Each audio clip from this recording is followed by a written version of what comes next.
Jesus said, "You are the salt of the earth, but if salt has lost its taste, how shall its saltiness be restored?" Jesus says, "You are the light of the world. A city set on a hill cannot be hidden." In the same way, let your light shine before others, so that they may see your good works and give glory to your Father who is in heaven. Hi friends, this is Pastor Josh Miller from Jehovah Lutheran Church in St. Paul, Minnesota.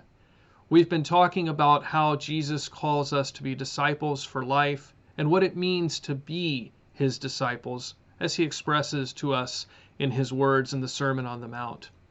Here in this reading, Jesus says that his disciples are salt and light.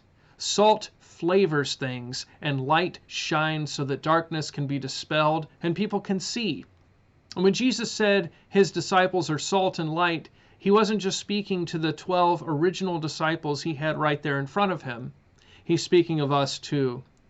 The description of salt and light are not things that only apply to them. They apply to us too.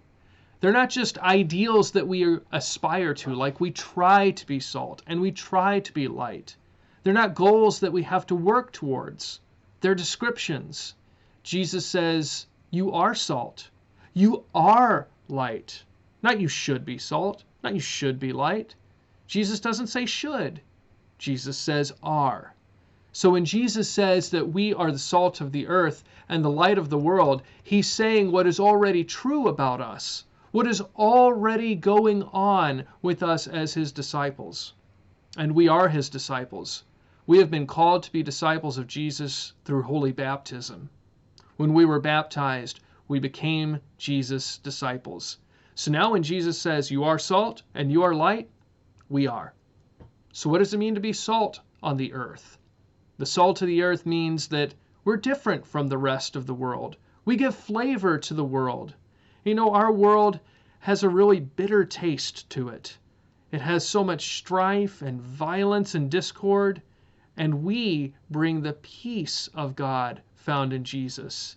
We are different because we live at peace. And we forgive one another, and we build our lives on forgiveness, not on hatred and retribution. This adds a good flavor, a good spice to the life of our world. And we are the light of the world. Well, if we remember from John's Gospel, Jesus says that he is the light of the world. And John tells us in the first chapter of his Gospel that in Jesus Christ's incarnation, in his becoming human, Jesus, as the true light of the world, came to shine in the darkness, to dispel the darkness. And Jesus did so by taking the darkness upon himself, the darkness of our sin and our death, the darkness of everything wrong in our world that fell upon him on that first Good Friday as he hung on the cross. He took the darkness upon him, and by doing so, he overcame the darkness. For when he came forth from the tomb, he brought all of us with him. And now he tells us, let your light shine. So we shine with the light of Jesus. We shine with the good news that Jesus has overcome the darkness. He has overcome death. He has overcome despair. He has overcome sin. He has overcome the devil. And we get to shine that light everywhere. We are salt and we are light. So let's be salty and let's let our light shine.